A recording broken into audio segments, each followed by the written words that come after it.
pour vos interventions. Ah, ça y est, on est en direct.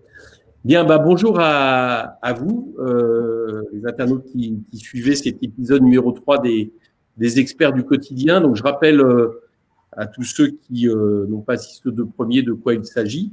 C'est l'idée d'inviter des gens qui sont au contact de l'épidémie. Alors, quand je dis au contact, c'est pas forcément au contact d'un point de vue sanitaire, mais qui, par leur travail, ont des contacts, des liens avec des gens qui sont soit victimes de l'épidémie, soit des conséquences de l'épidémie, et de les interroger sur leur analyse de la situation, qu'est-ce qu'ils rencontrent concrètement dans leur métier, quels sont les problèmes, quels sont les soucis qu'ils peuvent avoir, etc. Enfin, avoir une analyse de leur situation. Et puis, dans un deuxième temps, qu'est-ce qu'ils auraient comme préconisation sur une alternative, ce que j'appelle une alternative au déconfinement, c'est-à-dire comment on pourrait gérer l'épidémie autrement que le fait le gouvernement depuis le début de cette épidémie, sachant que même si vaccin il y a, on peut penser qu'on aura encore pendant quelques temps à la subir, ou en tout cas à subir ses conséquences, parce que c'est aussi valable pour les conséquences qu'on connaît. Donc les deux premiers épisodes, il y a eu des enseignants, des parents d'élèves d'un collège lycée d'Épinay. Ensuite, on a eu des associations, des collectifs citoyens qui travaillent dans les quartiers, qui font notamment des collectes solidaires, enfin qui ont des actions solidaires. Et puis aujourd'hui, c'est le monde de la santé et du social que j'ai invité. Alors avec deux personnes qui sont avec moi, il y a peut-être une troisième personne qui nous rejoindra tout à l'heure. Donc, il y a Florence Pic, voilà, qui va faire un petit salut de sa main pour qu'on puisse l'identifier. Florence, je ne sais pas si elle m'entend, Florence. Oui, ça y est, ça revient. J'ai eu un bug de réseau, je pense. Là. Donc, Florence Pic, voilà, qui est éducatrice spécialisée à Paris, qui est aussi syndicaliste à la CGT, qui est donc s'est mobilisée tout à l'heure, je l'ai rencontré tout à l'heure sur un rassemblement des travailleurs qui sont dans le médico-social et dans l'action sociale. Et puis, alors là, on n'est pas à Paris, on est à Toulouse avec Lucie Lambert, qui est infirmière réa à Toulouse, dans une unité Covid, qui est aussi syndiquée, mais tout récemment. Elle nous expliquera peut-être pourquoi. Et on attend peut-être, nous rejoindra peut-être, j'espère, Éric Tricot, qui est anesthésiste. Donc, on va commencer avec vous deux, sans plus tarder, pour que vous nous décriviez un petit peu la réalité de votre métier, de ce que vous constatez depuis, on peut parler de la première vague, mais aussi depuis cette deuxième vague épidémique. Voilà, comment vous vivez ça et où sont les difficultés et qu'est-ce que vous avez à dire là-dessus? On va peut-être commencer par Florence sur la question, donc qui est éducatrice spécialisée, mais qui connaît bien du fait aussi de son activité syndicale les questions médico-sociales et de l'action sociale plus généralement. Florence, à toi. Oui, bonjour, bonjour et merci de l'invitation au pied levé, effectivement, devant le ministère tout à l'heure. Donc oui, moi je suis éducatrice à l'aide sociale à l'enfance à Paris et donc à la CGT et aussi dans un collectif qui s'appelle la Commission de mobilisation du travail social en Île-de-France, par lequel on fait des liens dans tout ça et on se rencontre aussi sur le plan national avec un certain nombre de collègues du travail social, du médico-social, par les rencontres nationales du travail social. Voilà, je le dis parce que on fait des liens avec tout ça et c'est pendant le confinement et nos premiers, en fait, on avait prévu une rencontre nationale, en fait, justement, je crois que c'était le 18 mars, dans le 21 mars, et donc on devait se voir à Paris toutes et tous ensemble, et au final on a organisé des réunions, on a improvisé un peu comme tout le monde là, à ce moment-là, dématérialisé. Tout le premier confinement nous a mis à des lieux, alors évidemment parcellaires, puisque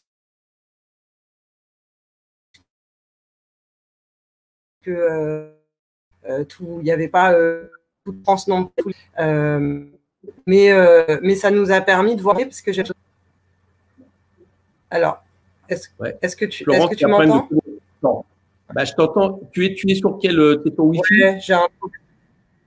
Regarde si tu n'as pas par hasard d'autres appareils connectés en même temps. Non, tu n'es que sur Wi-Fi, il n'y a pas d'autre ton téléphone.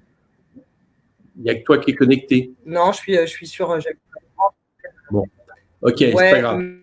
Mais bon, alors peut-être que je... Attends, je vais passer...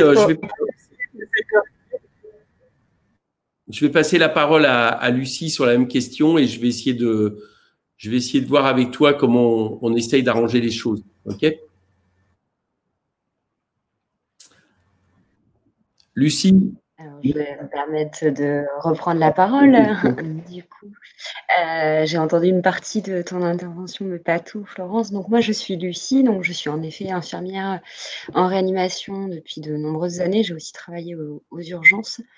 Depuis peu syndiquée, puisque je vois au fil des années, donc là je suis diplômée depuis 14 ans maintenant en tant qu'infirmière, et j'ai vu mes conditions de travail se dégrader, alors que quand j'ai commencé, j'espérais qu'au contraire, elles allaient s'améliorer. Les revendications sont toujours les mêmes et les réponses sont toujours aussi peu à la hauteur des enjeux. Donc, après avoir allé de nombreuses années dans mon service, enfin dans les différents services dans lesquels j'ai pu travailler, j'ai décidé donc de me syndiquer, voilà, donc depuis quelques mois, au syndicat Sud, sachant que j'étais déjà militante féministe par ailleurs, féministe très mobilisée aussi partant de Covid. Donc là, au sein vraiment de l'hôpital, il y a eu donc la première et la deuxième vague. Donc le vécu n'est pas du tout le même pour la première vague que pour la deuxième. Hein. La première, on a déployé les moyens qu'on pouvait comme on pouvait. Donc il y a eu une gestion de la crise vraiment sous forme de crise, puisqu'on ne l'attendait pas. En tout cas, à l'échelle des soignantes, on n'attendait pas forcément une crise aussi importante. Voilà, donc il y a eu plein de choses qui se sont organisées en termes de renforts humains, matériels et tutti quanti, tout ce qui peut être nécessaire pour répondre à la demande en soins, avec des renforts qui ont été piochés un peu partout, c'était possible, avec notamment une déprogrammation massive des blocs opératoires, puisque le personnel, en tout cas en réanimation, est recruté parmi les IAD, les infirmiers. Donc les IAD, ce sont les infirmiers et infirmières anesthésistes ou les infirmières de salle de réveil. Voilà, toutes ces personnes qui ont des compétences assez proches de la réanimation ont été recrutées pour venir en renfort sur le service de réanimation en unité Covid. Donc, bon, et ça s'est relativement bien passé. Je dis bien relativement puisque les conditions ont été telles qu'elles ont pu être, c'est-à-dire avec des temps de doublure et de formation très très courtes, hein, même si c'est des personnes tout à fait compétentes. Voilà, débarquer dans un service avec un contexte aussi difficile que celui du Covid, de la crise sanitaire, voilà. Donc voilà, il y a eu cette première vague, gérée un peu comme on peut. Il y a eu les remerciements avec une prime Covid qui n'a pas été donnée à toutes ces équipes de renfort puisqu'elles n'ont pas été là sur toute la période. Le nombre de jours qui était nécessaire et à partir duquel on estimait qu'on avait vraiment pris un risque de contagion et on s'était vraiment investi. Hein, donc je ne comprends pas très bien pourquoi, mais bon. Voilà, et puis il y a eu tout un temps de latence où, à l'échelle en tout cas de mon service, on a commencé à tirer des sonnettes d'alarme en disant il va y avoir une deuxième vague, essayer d'anticiper notamment au niveau des embauches, au niveau du matériel, au niveau de la réorganisation et tout petit. Bon, bah ça n'a pas été fait. Donc quand on a demandé aux renforts qui étaient venus à la première vague, on leur a eh bien, ils nous ont clairement dit que vu comment ils avaient été traités pour la première vague, ils n'avaient pas vraiment envie de venir pour une deuxième vague qui pouvait être anticipée différemment. Voilà. Donc la deuxième vague suscite beaucoup plus de colère que la première, puisque les moyens à mettre en place auraient pu être mis en place en temps et en heure, et qu'entre-temps, on a eu un joli Ségur qui ne répond pas du tout aux besoins. Donc voilà, on a eu la confirmation par le gouvernement que on n'était pas entendu, encore une fois, et au contraire que voilà, le Ségur ne répond pas, le budget de la sécurité sociale va être encore diminué cette année, comme tous les ans. Donc voilà, la deuxième vague est beaucoup plus vindicative du côté des soignantes. Je me permettrai de féminiser parce que nous sommes 80%. Voilà, pour une petite présentation déjà. Mais, alors, attends, je vais te relancer tout de suite. Il y a Eric Tricot là, qui est arrivé, donc, qui est anesthésiste, à qui je vais passer la parole après. Mais je voudrais savoir, donc, concrètement, ce que tu es en train de dire, c'est que entre la première vague et la deuxième vague, il n'y a eu aucune modification, aucun moyen supplémentaire, et que même ça a été pire parce que du coup, il y a eu moins de renforts du fait que les renforts qui étaient venus sont parvenus, si je comprends bien. C'est bien ce que je comprends. Alors, les renforts sont revenus en fait, parce que on a une conscience professionnelle, donc ils sont revenus. Et au contraire, ils étaient volontaires, c'est pas le problème. Le problème, c'était pourquoi ça reposerait sur nous alors qu'il y avait d'autres moyens et que nous, en fait, on est déjà en poste et qu'on assure déjà du travail, en fait, qui va être potentiellement annulé. Donc, il y a eu encore un pourcentage de 20% de blocs opératoires qui ont été annulés. Voilà, donc bien évidemment, ça a été jaugé pour que ce soit les blocs les moins urgents qui soient annulés tutti quanti. Mais bon, voilà, on a estimé qu'avec la même quantité de personnel, avec les mêmes moyens qu'en temps classique, on allait pouvoir absorber une deuxième crise sanitaire, alors qu'on avait déjà vu qu'à la première, c'était compliqué. Donc c'est plutôt par rapport à ça, c'est par rapport à une anticipation, par rapport au fait qu'on a eu tout l'été pour éventuellement former des professionnels qui sont déjà diplômés. Je ne dis pas qu'on peut devenir infirmière en 3 mois ou être soignante en 3 mois. Par contre, il y a du personnel sur le marché et on ne les a pas recrutés. On n'a pas du tout anticipé. D'accord. Et par rapport aux moyens, on sait que lors de la première vague, on se souvient tous de ces images avec des masques de fortune, avec des surblouses qui se déchiraient, etc. Est-ce que là-dessus, il y a eu une amélioration ou il y a eu toujours aussi des manques de moyens? Alors, il y a eu une amélioration quand même au niveau des équipements de protection individuelle. Fort heureusement, ça, ils ont réussi à l'anticiper, même s'il y a eu encore des couacs, on va dire, d'organisation avec la peur de manquer et tout ça. Donc, on a encore gardé nos masques plus longtemps que prévu. Pas les 4 heures, mais potentiellement 8 heures. Enfin, voilà. Il y a eu des clusters sur des services qui n'étaient pas bien approvisionnés, notamment les week-ends, puisque la gestion du matériel était faite sur la semaine et le week-end, potentiellement, s'ils n'avaient pas assez de matériel, c'était très compliqué d'en trouver. Donc, il y a eu des services qui ont été, dont les soignantes ont été contaminées donc, par manque de moyens. C'est encore arrivé à la deuxième vague, ce qui me semble assez impardonnable, étant donné la situation. En termes de moyens financiers, c'est-à-dire qu'il y a eu des choses, des annonces, le Ségur. Concrètement, en prenant ton cas, par rapport à la situation en février avant la première vague, qu'est-ce que tu as eu en plus? De quoi tu as bénéficié en plus comme avantage financier ou matériel? Alors moi, comme avantage financier, donc j'ai eu la prime Covid, ce qui n'a pas été le cas, je vous l'ai dit, pour tous les renforts qui ont été sacrément impactés, parce que bon, au final, moi, je faisais mon travail dans mon service. Je ne dis pas que j'ai pas été impactée, mais je dis juste que c'est quand même pas tout à fait la même chose que de débarquer à brûle-pourpoint dans un service qu'on ne connaît pas du tout et d'être performant. Donc voilà, donc j'ai eu cette prime et depuis, là, j'ai une petite ligne qui a apparu sur ma fiche de paye. Pour le moment, je ne sais toujours pas si elle va être réellement intégrée à mon salaire, puisque le décret d'application n'arrivera qu'en mars, donc de 183 €. Donc si c'est sous forme de prime, ça n'intéresse personne, puisque ça ne compte pas pour la retraite, qu'on peut la retirer à tout moment. Donc voilà, l'engagement reste assez limité. par rapport à ça. Donc j'attends de voir en mars si réellement je vais avoir une augmentation de salaire, sachant que ce qui était demandé par l'ensemble des syndicats, c'était, par une partie des syndicats, 300 € et que pour être rien que dans la moyenne de l'OCDE, c'est-à-dire au niveau de l'échelle européenne, il nous faudrait 500 € d'augmentation. Donc les 183 €, c'est gentil, mais c'est pas suffisant. Et surtout, ce n'est que pour les soignants et les soignantes. On a eu beaucoup moins d'images des hôpitaux que lors de la première vague. Sur les télés, on voyait, on avait sans arrêt des directs, des émissions spéciales. Là, cette fois-ci, moi, j'ai trouvé que la maladie était relativement invisible dans les hôpitaux. Je parle sur les médias. Comment toi, tu l'as vécu? Est-ce qu'il y avait autant de malades? Est-ce qu'il y avait autant de cas graves? Est-ce que vous aviez j'allais dire des traitements ou des méthodes qui vous permettent d'appréhender mieux cette maladie? Comment ça tu l'as vécu vis-à-vis des patients?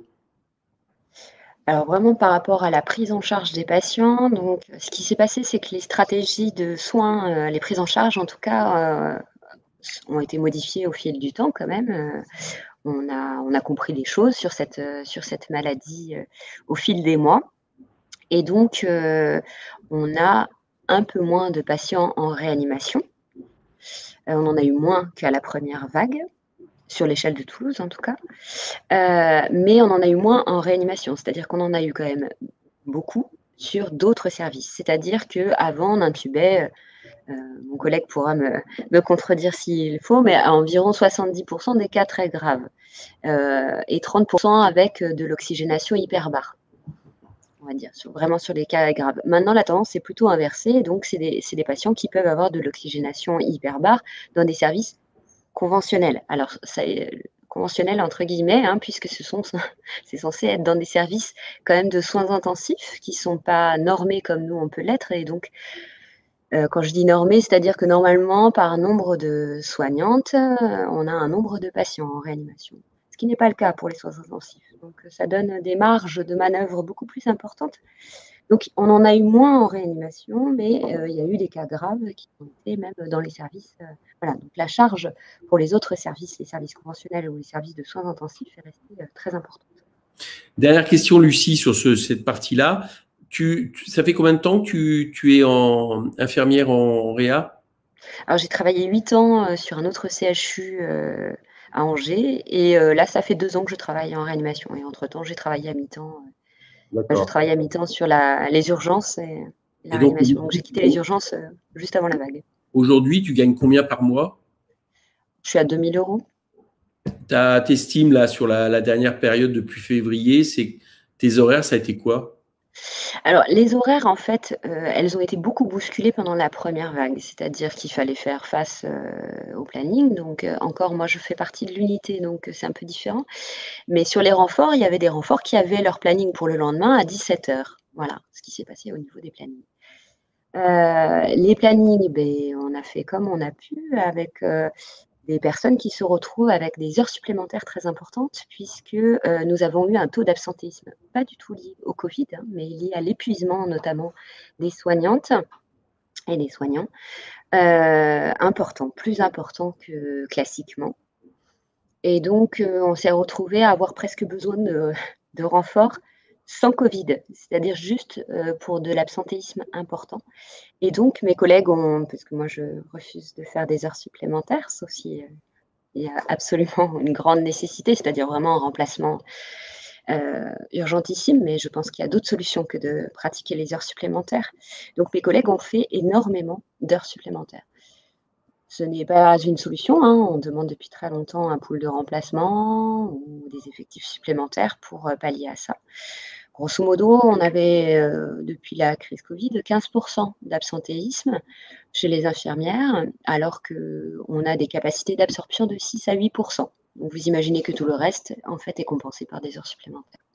Donc c'est des équipes qui sont déjà ultra mobilisées, qui ont une charge mentale quand même importante, même si on a fait notre travail, mais voilà, la charge a été importante. Donc voilà, pour des remerciements pas dignes de ce nom, puisqu'on nous a même dit qu'on n'avait pas forcément mérité la prime Covid, puisque finalement nous n'étions pas au cœur des plus gros centres de pandémie. Voilà. Merci. Il y a des moments, un moment où on se dit qu'est-ce qu'on fait dans cette galère et on se dit qu'on ferait bien de partir. Il y a des moments où on se dit: «On va se syndiquer, en fait». Enfin, en tout cas, moi, ça a été ça. On choisit la stratégie qu'on peut faire. C'est-à-dire que soit, en effet, on part du bateau et on le regarde couler, mais on sait très bien que ça aura des conséquences pour nous, pour nos proches, pour nos enfants, enfin, voilà. On peut décider qu'on lâche, l'hôpital public ou on se syndique. D'où le fait que je me sois syndiquée après une crise sanitaire comme celle-ci, gérée comme elle l'a été. On va passer à Éric Tricot. On reviendra à toi, Florence. J'espère que le son s'améliorera, mais du coup, on va faire la continuité sur l'hôpital. Donc, Éric Tricot, il est infirmier anesthésiste en réanimation à Henri Mondor. Il est aussi syndicaliste, une santé à PHP.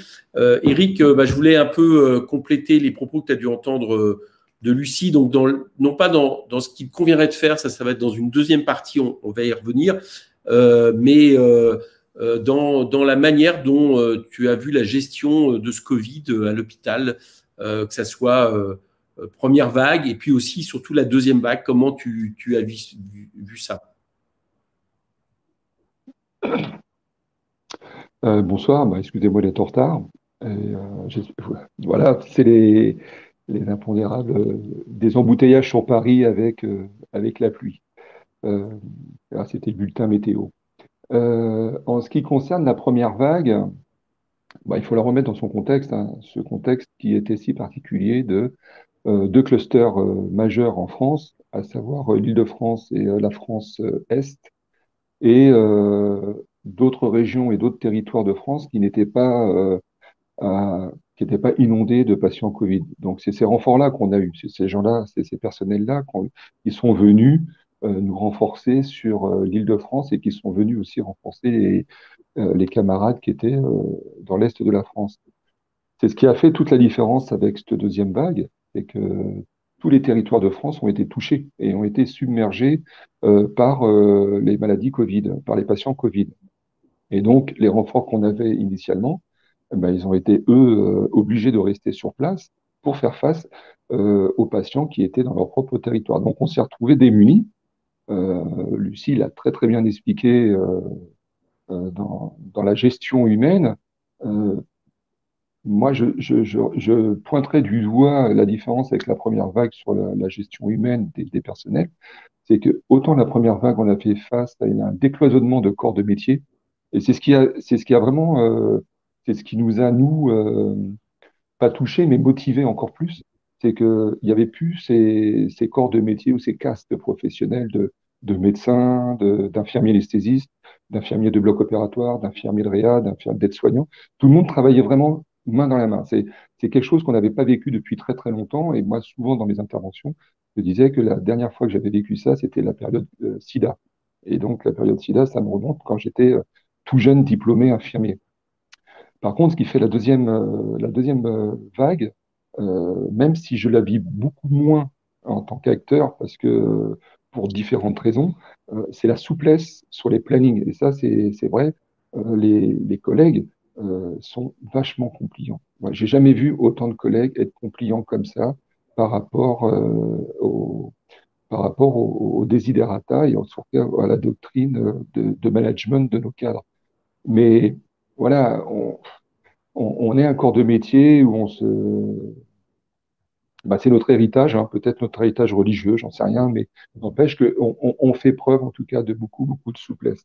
Après, il y a aussi la solidarité que l'on a fait preuve envers les patients.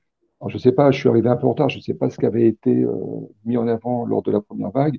Nous, c'est ce qui nous a heurté. On était confrontés à des patients qui mouraient à une vitesse euh, très très rapide et ça nous a complètement déstabilisés avec une crainte majeure et Lucie l'a évoqué tout à l'heure sur la contamination des personnels. Nous, notre crainte majeure, c'était d'avoir des collègues qui soient contaminés et qu'on voit arriver euh, et qu'on soit obligé de prendre en charge dans les unités de réanimation. Alors tout à l'heure, Lucie a avancé les chiffres de 70% de patients intubés et 30% de patients non intubés. Je pense qu'on était largement et très très largement au-dessus parce que c'était notre doctrine, on était face, alors là, pour le coup, on était face à une maladie qu'on ignorait complètement, et il fallait faire face, et on était submergé, et on était pris par la rapidité. Moi, j'ai en exemple des patients qu'on a accueillis le lundi soir à 18 heures, et le lendemain matin, ils étaient déjà balayés, ils étaient déjà morts, quoi. Et des patients de 30, 40, 50 ans. Donc, c'était hyper violent. Ça a été d'une grande violence. Et encore une fois, comme je le disais, et comme Lucie l'a un petit peu expliqué tout à l'heure, la doctrine qu'on avait sur la première vague a été, alors là, pour le coup, complètement inversée sur la deuxième vague. Elle résulte de beaucoup de choses, hein.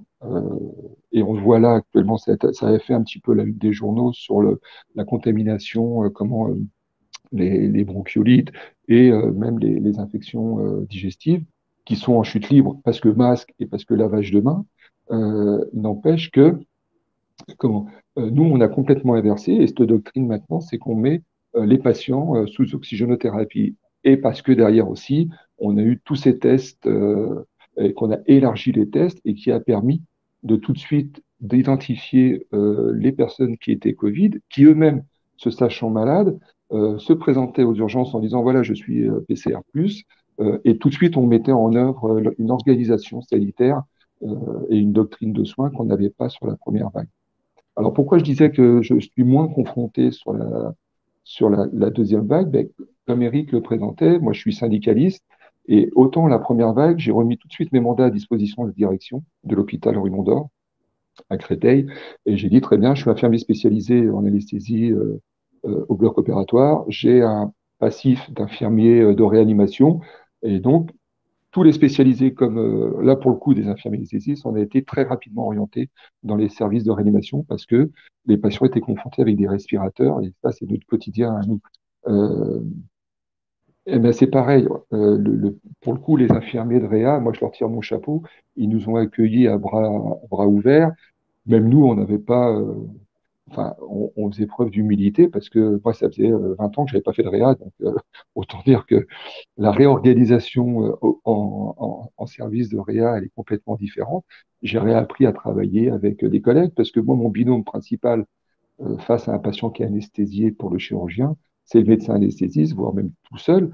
Là, il a fallu que je réapprenne à travailler en équipe, avec d'autres infirmiers, d'autres aides-soignants. Ça a été une vraie richesse personnelle et professionnelle.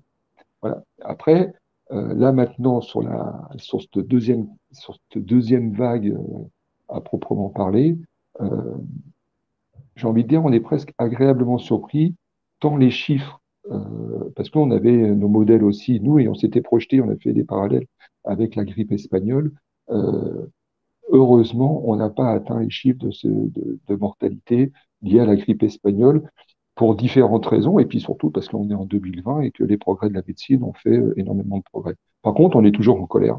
Ça, c'est clair. Lucie l'a expliqué. Elle a très, très bien expliqué tout à l'heure et développé.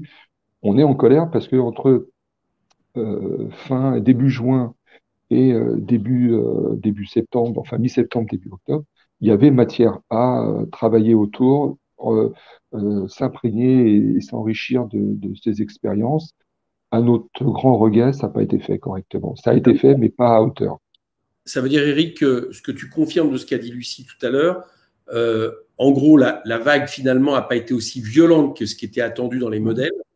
Mais si elle avait été aussi violente, vous auriez été pareillement débordé parce que les moyens n'étaient pas là, les moyens humains n'étaient pas là, enfin pas plus, c'est ça. Oui, oui, pire. Et on voit bien qu'on est dans un jeu de dupes dans la communication de l'exécutif. Quand on a un président Macron qui est capable d'annoncer qu'il peut former entre 7 et 10 000 personnes, 10 000 soignants en 15 jours, je ne sais pas comment il fait. Pour faire un infirmier, pour déjà, ne serait-ce que faire un aide-soignant, il faut 1 an. Pour faire un infirmier, il faut 37 mois ou 38 mois, 37 et demi, je crois. Et pour faire un infirmier spécialisé en anesthésie, il lui faut 2 ans supplémentaires après avoir travaillé 2 ans dans des services de réanimation minimum. Donc, vous voyez, ça nous met à une échelle de temps qui est très, très longue, ce qu'on n'est pas capable de faire. Après, on peut effectivement, dans le modèle et pour modéliser certains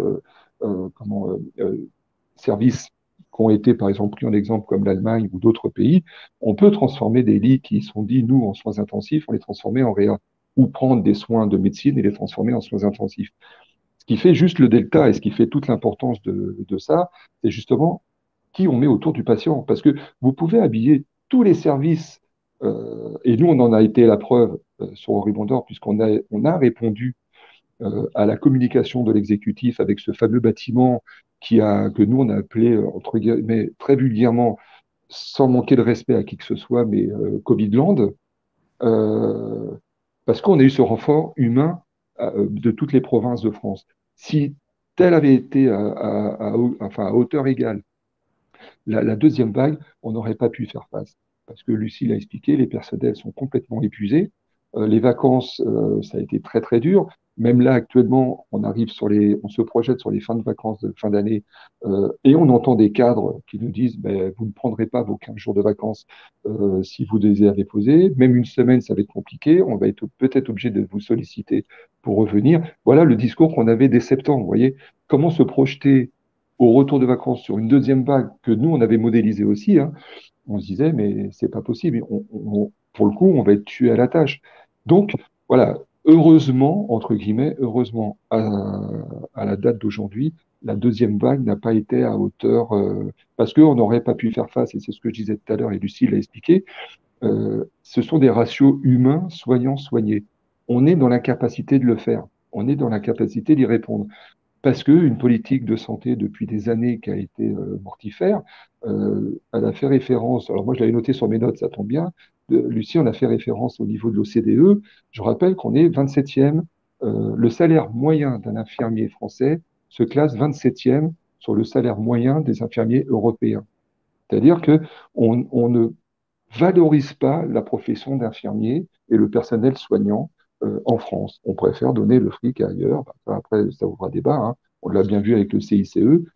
Cet argent-là du CICE aurait été bien, bien utile dans les hôpitaux publics. Et encore une fois, derrière, c'est aussi des politiques, mais qui ne sont pas propres qu'à Macron. Hein. C'est toutes les politiques qu'on a eues depuis des décennies, où par exemple les budgets de formation ont été resserrés, on a vidangé les écoles. On a fermé des écoles d'infirmiers, on a fermé des écoles d'aides-soignants, on a voulu fermer des écoles d'infirmiers spécialisés, parce que derrière, la masse salariale, un témoin pour mettre à l'équilibre des enveloppes budgétaires. On en a parlé tout à l'heure sur le PLFSS et nous, ce qui nous concerne dans les hôpitaux publics, les enveloppes dites ONDAM. Voilà, on nous demande de faire des efforts de plus en plus importants au niveau des efforts budgétisés et économiques. Malheureusement, qui en subit les conséquences? Eh ben, c'est le patient et puis c'est les professionnels. Et on le criait haut et fort depuis des années parce que les personnels des urgences étaient en grève et qu'on accompagnait en tant que personnel soignant. Il nous fallait du monde dans les hôpitaux parce qu'on avait été, pas blessé, mais on avait été confronté en tout cas à la grippe l'année dernière et les années précédentes avec la canicule. On savait qu'on était sur des effectifs humains dans les hôpitaux qui étaient mais hyper dangereux parce qu'on ne pourrait pas faire face. On nous a laissé, entre guillemets, alors excusez-moi de l'expression, on nous a laissé crever dans les hôpitaux, malheureusement. Voilà, et le résultat de la pandémie, on l'a et ça nous explose en pleine figure. Les usagers et les citoyens français prennent conscience que un des joyaux de la République, qui est l'hôpital public, on l'a laissé, on est en train de le tuer, on l'a laissé mourir. Quoi. Voilà. Ok. On va revenir tout à l'heure après sur ce qu'il conviendrait de faire. Florence, on va voir si ça marche mieux cette fois-ci, j'espère. Tu m'entends? Oui, je t'entends. Depuis tout à l'heure, ça s'est un peu stabilisé, donc ça devrait aller, je pense. Donc, alors, là qu'on comprenne bien, là, on est plus à l'hôpital, on est dans ce qu'on appelle l'action sociale. Je parlais tout à l'heure des manifestations où tu étais cet après-midi, où on était ensemble, où tu es intervenu à de nombreuses reprises. Donc, toi, tu es éducatrice spécialisée. Alors, moi, ce que j'aimerais d'abord avoir de ta part, c'est ta profession et plus globalement celle de l'action sociale et médico-sociale. Comment elle a vécu la crise, comment elle l'a affrontée, quelles a été ses difficultés déjà sur le terrain. Est-ce qu'il y a, du fait de la crise, un afflux comme c'est le cas pour les soignants de travail, de personnes qui nécessitent justement d'être aidées. Comment tu as vécu ça? Eh bien, je pense qu'il y a eu deux phases, un peu comme pour tout le monde, c'est-à-dire le premier confinement et le deuxième, donc qui sont relativement différents dans la manière à la fois dont on nous a demandé de travailler et sur les conséquences sur les personnes. Moi, je travaille auprès de jeunes majeurs de 18 à 21 ans qui sont bénéficiaires de l'aide sociale à l'enfance, en fait. Donc des jeunes isolés, en fait, qui sont soit dans des hébergements seuls, soit dans des structures d'accueil. Donc, nous, dans mon service et globalement, puisque je disais tout à l'heure, je ne sais pas ce qu'on a entendu, mais qu'en gros, on a eu un cadre de discussion au niveau national avec un certain nombre de collègues, ce qui nous a permis d'avoir un petit peu un état des lieux, parce que en fait, dans l'action sociale, on est dans des structures très très différentes. Ça va d'un service comme le mien, qui est plutôt un service, qui est un service qui n'accueille pas de public directement, de foyers qui s'adressent ou à des personnes qui ont soit des troubles psychiatriques, soit du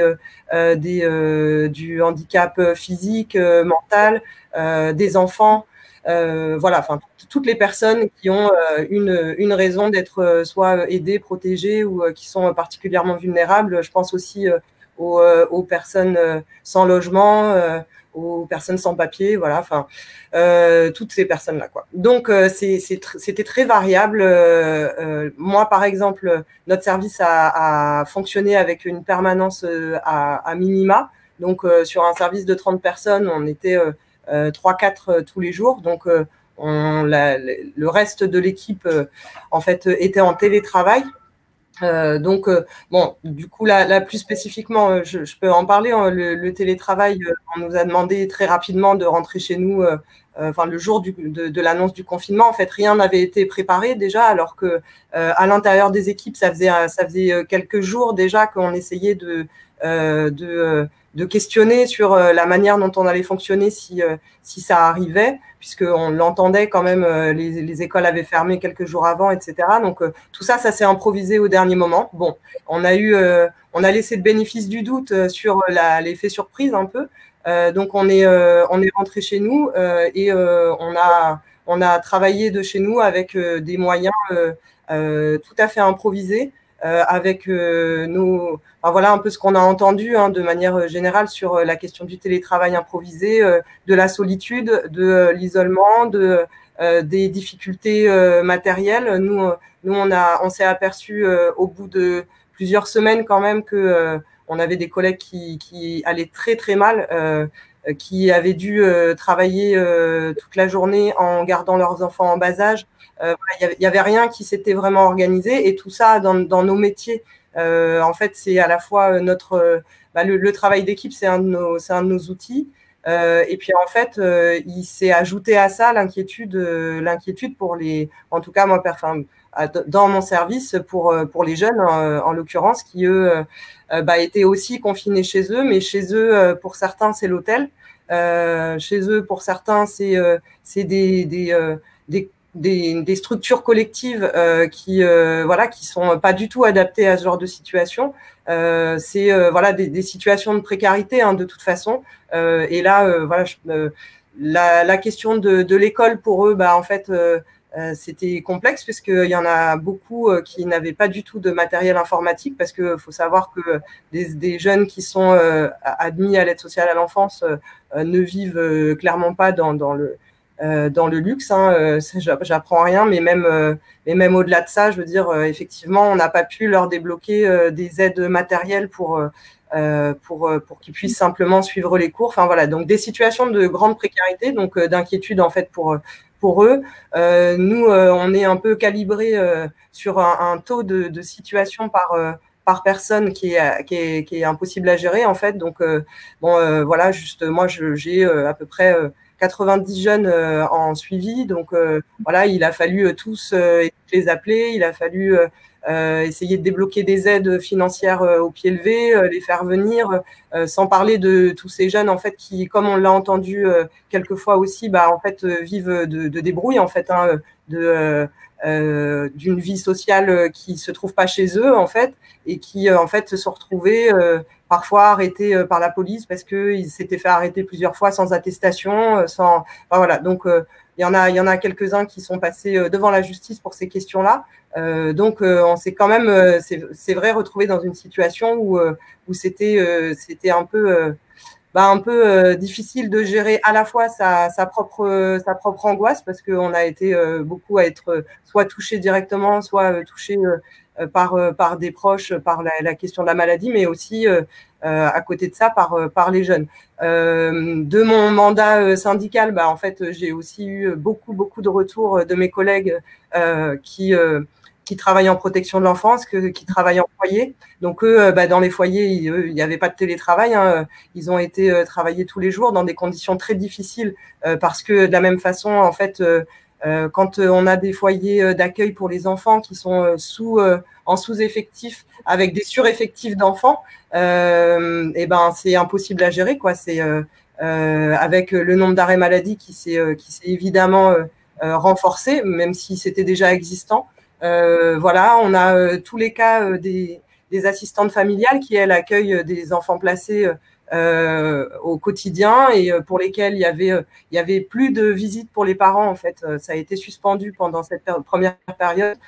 Donc, avec des jeunes, voilà, qui soit étaient dans une inquiétude massive et une situation quand même très très complexe, ou d'autres qui, ne supportant pas cette situation, allaient, venaient, et donc par conséquence, en fait, mettez aussi la famille dans une situation de risque. Alors évidemment, c'est pas la question de les culpabiliser eux. On sait bien par quel processus s'est passé tout ça.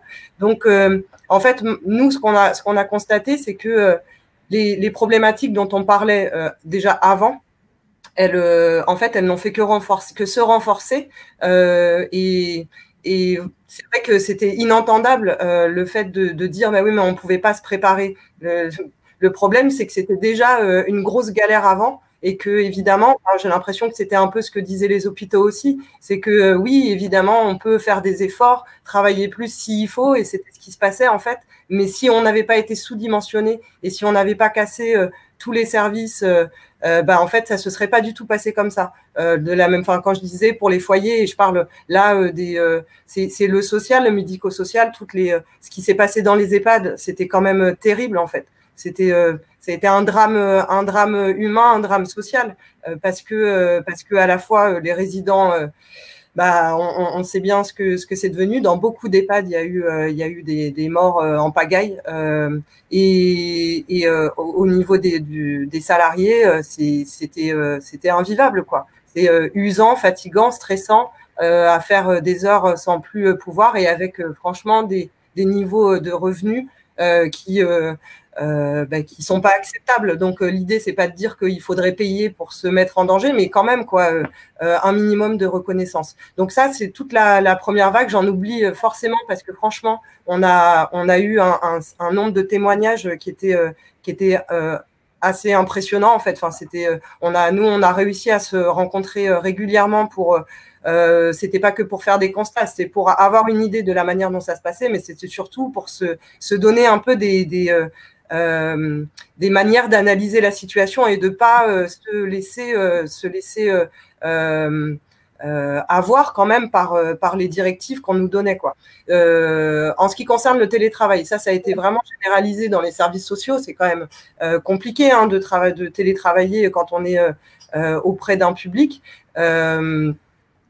Nous, on a dû travailler avec nos propres moyens, c'est-à-dire que à Paris, mais je crois que c'était partout pareil, enfin dans beaucoup d'endroits ailleurs, on a utilisé nos ordinateurs. Vous avez vu tout à l'heure, moi j'ai une connexion chez moi qui est assez basse, d'autres n'en ont pas, d'autres n'ont pas de matériel, d'autres devaient le partager avec leurs enfants, d'autres ont eu du coup des ordinateurs qui ont lâché, etc. Et en fait, on l'a fait vraiment un peu comme tout le monde, dans le sens où il fallait le faire, quoi, fallait s'organiser, fallait se débrouiller. Au retour au travail, c'est-à-dire après le confinement en juin, dans le courant du mois de juin, je me souviens plus très bien. Là, on a commencé à dire, ok, mais quel type d'indemnité. Enfin, on a commencé à dire, on le disait déjà pendant, mais bon, là, c'était le moment où on revenait. Quelles indemnités vous allez nous donner, maintenant que vous avez vu que en fait le matériel informatique pour l'école, pour les jeunes, c'est pas juste un caprice. C'est une nécessité, parce que si on se retrouve encore dans cette situation, ils pourront pas suivre. Qu'est-ce qui se passe? Nous, dans mon service, en fait, on a demandé, est-ce que vous pouvez nous dire quand même combien d'heures vont nous être comptées sur ce moment de confinement, parce qu'en fait, on a un système de badgeage normalement, habituellement, donc là, qui pouvait pas se faire. Donc, on nous a dit, ne badgez pas, on vous met en autorisation d'absence, etc. Donc, on a appris au retour que non seulement on n'aurait aucune indemnité pour le matériel utilisé, pareil pour ce que je disais par rapport aux jeunes, ça c'était pas une option non plus de dire on va payer un ordinateur le minimum à tous les jeunes, où on va s'assurer qu'il y a aucun jeune qui vit dans des conditions infaisables s'il se passait un nouveau confinement. Et en ce qui concerne les heures de travail, alors que nous habituellement on génère des RTT tout le temps, hein, et bien souvent même en fait on fait un peu au-delà, et c'est pas comptabilisé. On nous a dit, a priori, vos responsables nous ont pas remonté que vous auriez travaillé plus de 7 heures, donc vous n'aurez pas accès au RTT.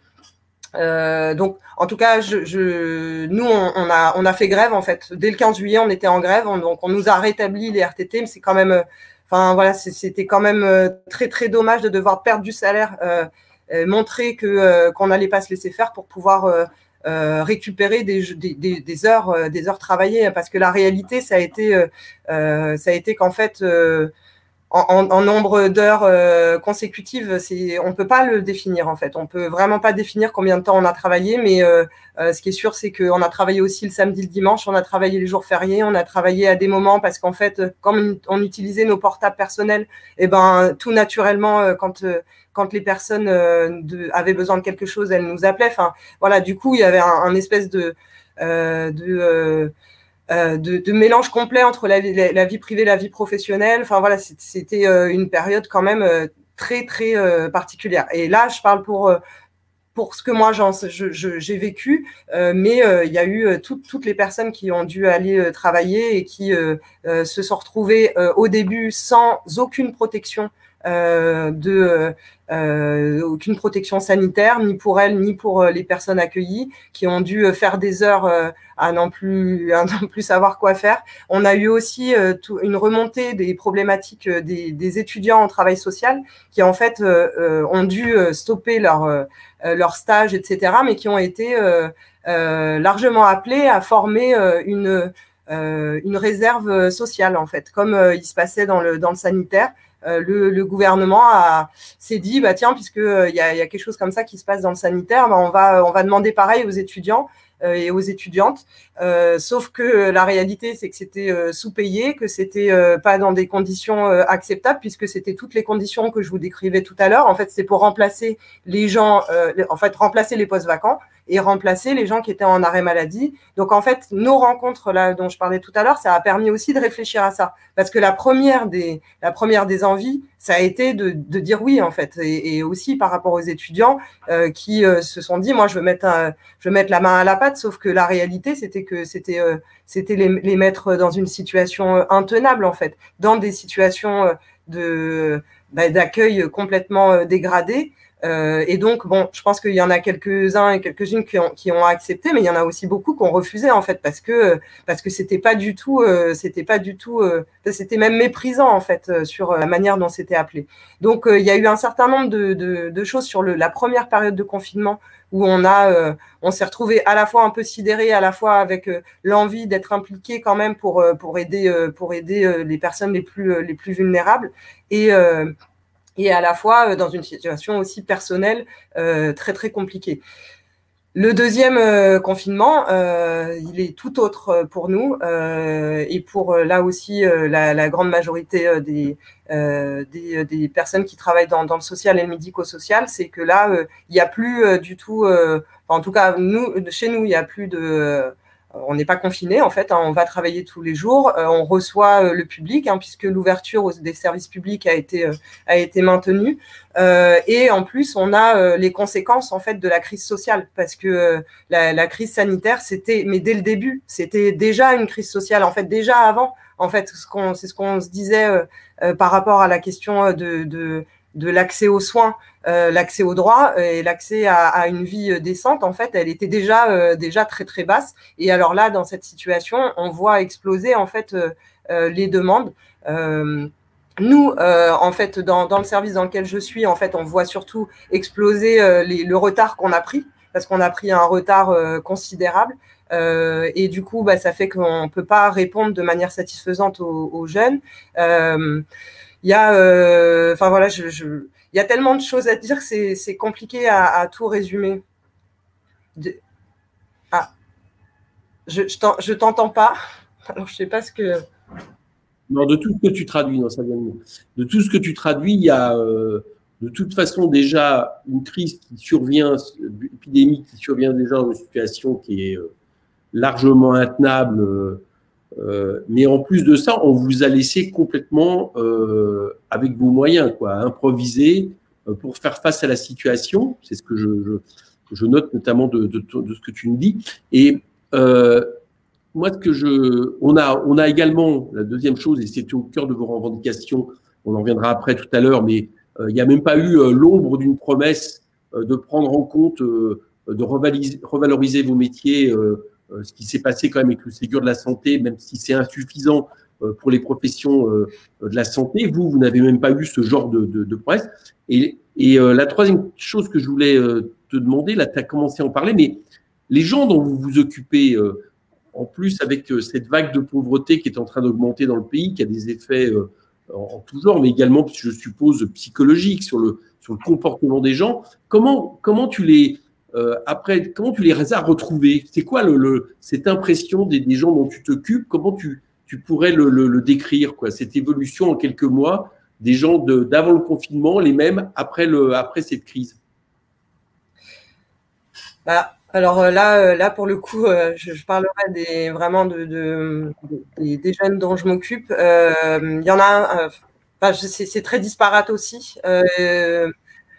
Le premier confinement, en fait, là où j'étais vraiment étonnée, c'est que ils ont vraiment pris ça avec philosophie.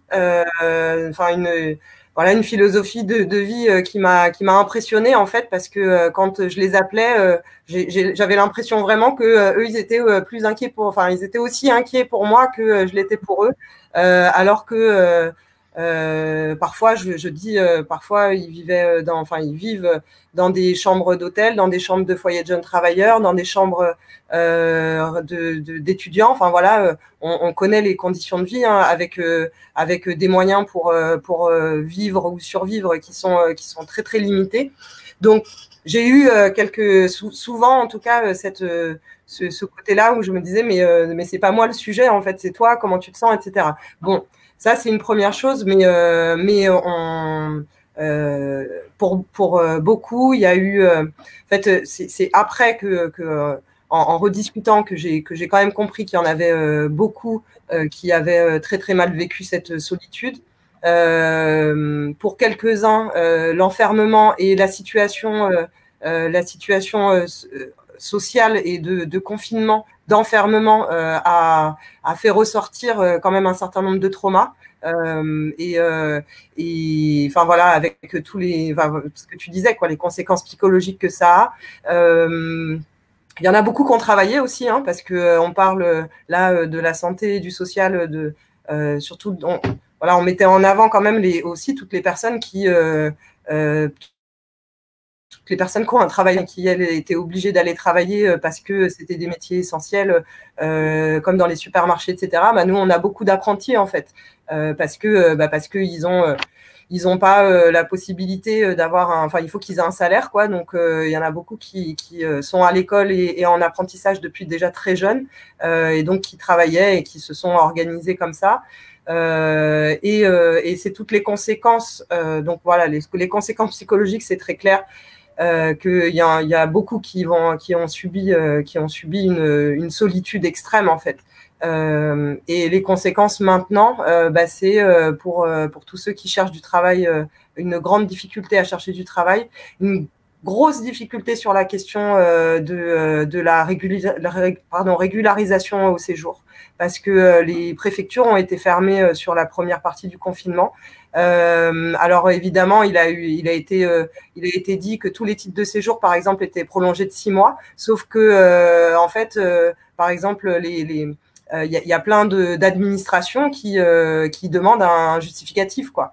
Donc l'accès aux droits, l'accès aux aides sociales, aux aides financières, quand votre titre de séjour il est terminé et que vous pouvez pas montrer un document nominatif de la préfecture qui vous dit que oui vous êtes bien régularisé, ou pour trouver un travail, et voilà, là on se retrouve avec cette conséquence là qui est une conséquence non négligeable et qui pour le coup ne peut pas être je sais pas comment dire, non connu, quoi. Il y a clairement quelque chose qui va pas du tout, sans parler des personnes sans papier en fait, hein, qui se sont retrouvées. On a eu beaucoup de témoignages, il y a eu beaucoup de témoignages dans les foyers pour personnes exilées, immigrées, qui se sont retrouvés tout seuls, sans plus aucune source de revenus, parce que souvent ils travaillent au noir et que voilà, enfin bon bref, tout ça c'est les conséquences sociales. Qui étaient, encore une fois, déjà, c'est pas comme s'il n'y avait pas déjà avant des problèmes au titre de la régularisation, pour trouver du travail, pour tout ça. Bon, là, voilà. Nous, on en a beaucoup qui travaillent en restauration. Donc, pendant le premier confinement et maintenant, qui se retrouvent à pas pouvoir trouver d'emploi, etc. Donc, c'est ce qu'on prévoyait, ce qu'on pressentait, c'est qu'il va y avoir une vague de pauvreté, de chômage et d'exclusion je pense qu'on n'aura jamais connu, sauf que la réalité, c'est qu'on était déjà en flux très très tendu avant, donc je sais pas comment on va faire là, parce que effectivement il n'y a pas d'embauche massive, il n'y a pas d'attractivité. On est un secteur, nous aussi, qui est très féminin, très féminisé, et qui par conséquence est pas très valorisé au niveau salarial, et donc effectivement il y a eu aujourd'hui il y avait une grosse manifestation de colère sur la question des oubliés du Ségur, puisque il y a tout un pan de gens qui travaillent dans le même endroit, mais qui soit s'ils sont soignants, et encore le discours qu'on a, c'est pas de dire les soignants ils ont beaucoup et les autres non, hein. C'est juste de dire en fait le minimum que vous avez donné aux uns, c'était évident de le donner aux autres, quoi. On a toutes les personnes qui ont travaillé, comme je disais tout à l'heure, dans les EHPAD, dans les foyers d'accueil pour enfants, dans les foyers d'accueil pour personnes handicapées, enfin voilà, qui se sont occupés tous les jours des plus vulnérables, de la solidarité, et ça c'est normal. Mais ce qui est pas normal, c'est les conditions dans lesquelles ça a dû se passer et les conditions dans lesquelles déjà elle travaillait avant, en fait. Merci Florence. Il y a pas mal de réactions, y compris de gens qui disent qu'ils sont enfin contents d'entendre parler des travailleurs sociaux, des difficultés, etc. Donc je pense c'était vraiment nécessaire de t'entendre. Je voudrais maintenant. Alors, j'avais prévu 1 heure, elle a vite passé, mais on va s'offrir un petit débordement. D'abord parce que Il y a pas mal de gens qui réagissent sur Facebook. Alors bon, quand c'est des réactions, je vous invite tous à les lire et à les découvrir. Mais il y a des questions, donc vous inquiétez pas, à la fin de l'entretien, je transmettrai vos questions pour avoir des réponses de chacun, ceux qui estiment pouvoir y répondre. Mais là, maintenant, je voudrais qu'on fasse un deuxième temps, qui est l'idée de savoir, bon, on a tous, il y a l'épidémie, donc il y a encore la crise sanitaire qui existe, et on peut craindre qu'il y ait encore d'autres vagues, même s'il y a la question du vaccin. Mais on vient d'en parler aussi, il y a l'autre vague, la vague de la pauvreté, les vagues sociales, les vagues qui ont des conséquences. Aussi au niveau de l'hôpital, je le sais, des retards pris sur d'autres maladies qui existent. Donc moi, ce que je voudrais maintenant, c'est que vous me donniez un peu quelles seraient vos recommandations, vos propositions globales. Je vois que Florence parlait aussi des violences faites aux femmes et aux enfants, ainsi que Lucie, donc je le note parce qu'on a un petit échange entre nous dans ce dont sont victimes les précaires des précaires quelque part, et dans des situations, et c'est vrai que ça a explosé pendant la crise. Donc je voudrais que maintenant vous me donniez un peu qu'est-ce que vous imaginez nécessaire, comment vous verriez les choses pour essayer d'améliorer concrètement la situation par rapport aux problèmes qui nous arrivent, en sachant, donc voilà, j'aimerais le savoir. Nous, on parle, France Insoumise, on parle d'alternatives au confinement, c'est-à-dire l'idée quand même que, en plus de ça, on ne peut pas continuer à entrevoir comme la solution comme étant des privations de liberté publiques et individuelles. On peut peut-être penser qu'elles ont été nécessaires. Je rentre pas dans cette discussion-là sur vu qu'on a le gouvernement a largement improvisé. Enfin, on peut supposer que on va pas pouvoir continuer comme ça à chaque vague avec les effets que ça peut avoir. Donc, qu'est-ce que vous verriez comme solution alternative, comme proposition pour améliorer tant soit peu la situation dans vos secteurs? On va commencer par Lucie et on va refaire le même tour de piste qu'on a fait tout à l'heure. Vas-y, Lucie. Alors en fait, moi je pensais préparer justement en fait comment faire, et et en fait il m'a pas fallu réfléchir très longtemps parce que finalement c'est exactement ce que je demande depuis que je suis diplômée, c'est-à-dire depuis 14 ans.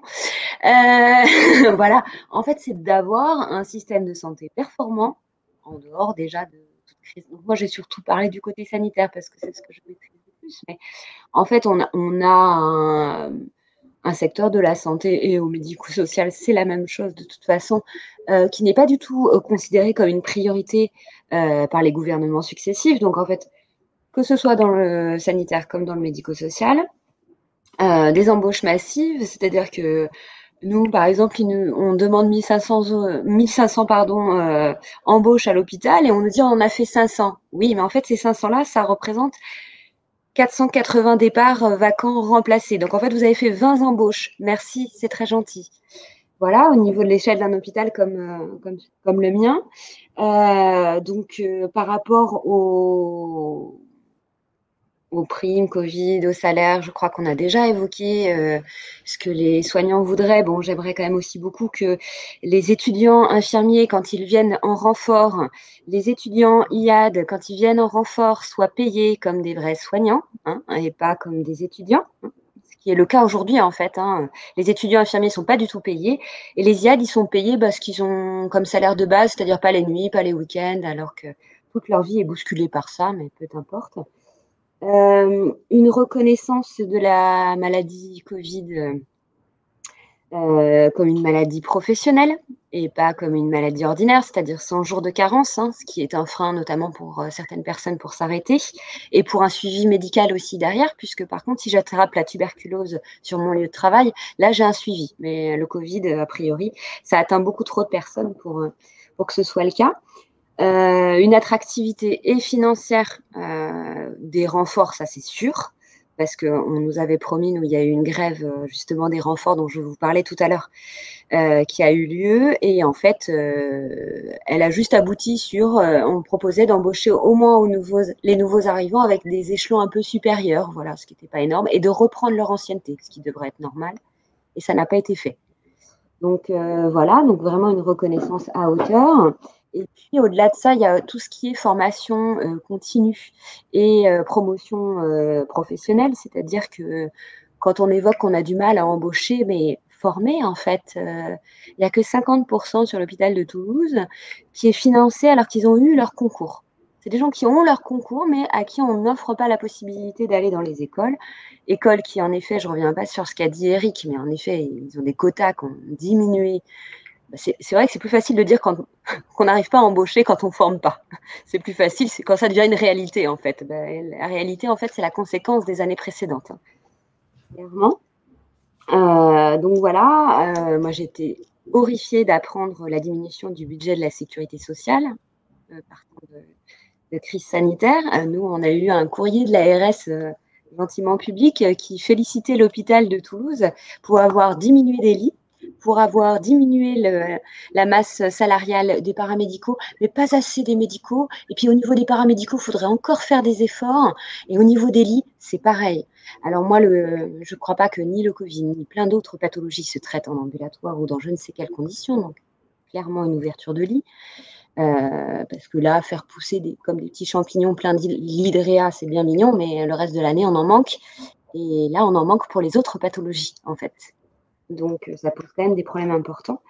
Et ce qui est au niveau des prises en charge vraiment générales, le jour de carence pour le Covid, pour moi, ne devrait pas être effectif pour tous les professionnels, en fait. À partir du moment où on se déplace sur son lieu de travail et qu'on prend le risque d'attraper une maladie pour maintenir le niveau économique et le capitalisme comme il faut bien, eh bien, on devrait être non pénalisé par rapport à ça. La gratuité des masques, parce que j'imagine bien que tous les précaires, et sans même être précaires en fait, il suffit d'avoir 4 enfants à la maison, ou il suffit d'avoir un budget un peu serré tous les mois pour pas avoir les moyens de se protéger de façon efficace.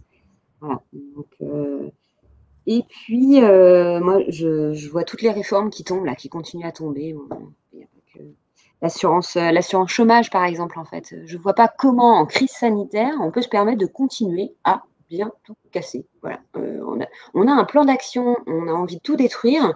Et là, en fait, on est en train de se rendre compte que ça a des conséquences, mais on va quand même continuer. Voilà, donc ça me pose quand même beaucoup de questions.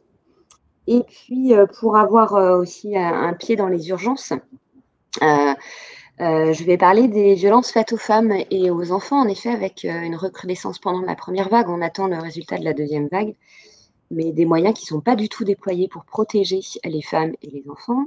Donc voilà, ça fait partie des combats qu'on a pu mener. Là, il y a une journée de mobilisation le 25 novembre contre les violences faites aux femmes, avec des budgets qui sont réduits à peau de chagrin. Le 39-19 qui va être soumis à la concurrence alors qu'il était actuellement aux mains de spécialistes qui géraient très, très bien ça depuis des années, et c'est une initiative de féministes que ça existe. Donc voilà. Donc des moyens, il y en a en fait qui demanderaient juste à se dire que la santé, en fait, c'est une priorité.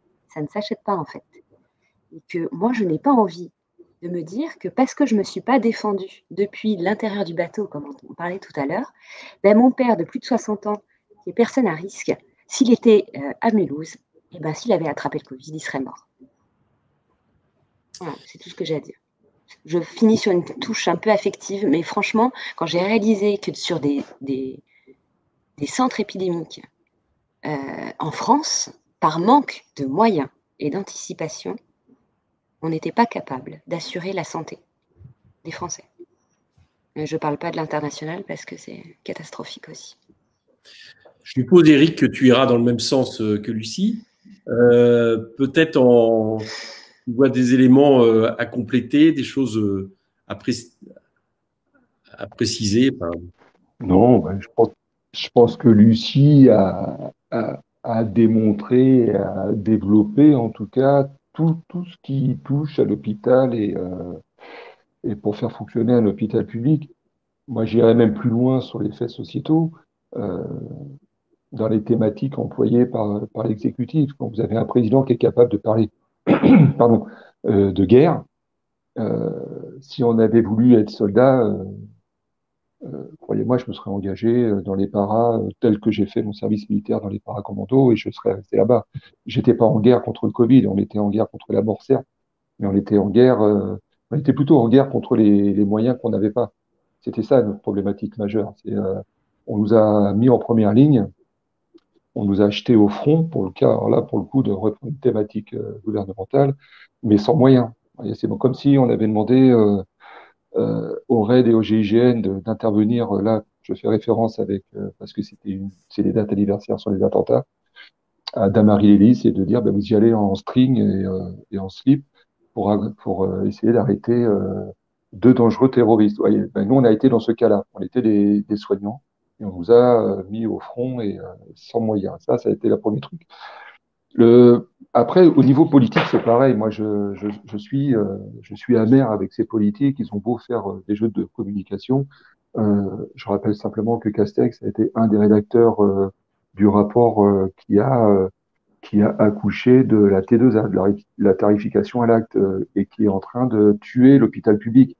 Donc, vous voyez, un Premier ministre qui peut s'honorer d'avoir travaillé avec Bachelot sur la T2A, c'est pas mon pote, voilà, tout simplement. Quand je vois un Lebert, et Lucie a raison quand elle parlait au niveau des droits que l'on a et du code du travail, mais quand je vois le maire qui le dit il y a encore 48 heures, nous n'avons pas perdu de notre axe de travail qui est sur les retraites. Voilà, il y a tout ça. Il y a un Darmanin qui se sent, je sais pas, attiré par l'extrême droite. Enfin voilà, tout ça, ce sont des faits politiques et des faits sociétaux qui fait que nous, dans les hôpitaux, on subit. Moi, j'avais noté tout de suite les masques gratuits, la gratuité des masques. Euh, c'est hallucinant quand même que pour faire face à cette première vague, il nous aurait fallu presque 2 milliards de masques.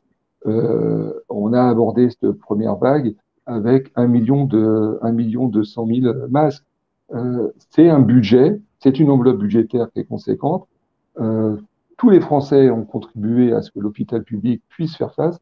On a détourné cet argent. Voilà, moi j'emploie les mots, c'est peut-être, ça va peut-être m'attirer je suis pas après, je viens de prendre par la PHP, je viens de me prendre une mesure comment d'exclusion, vous voyez, donc je suis plus à ça près.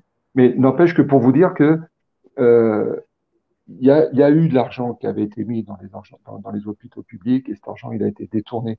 Moi, je serais curieux de savoir si je pouvais faire partie de la Cour des comptes. Posons les vraies questions à tous nos politiques de l'exécutif, hein, je parle, hein, pas ceux de l'opposition, puisque nous y sommes.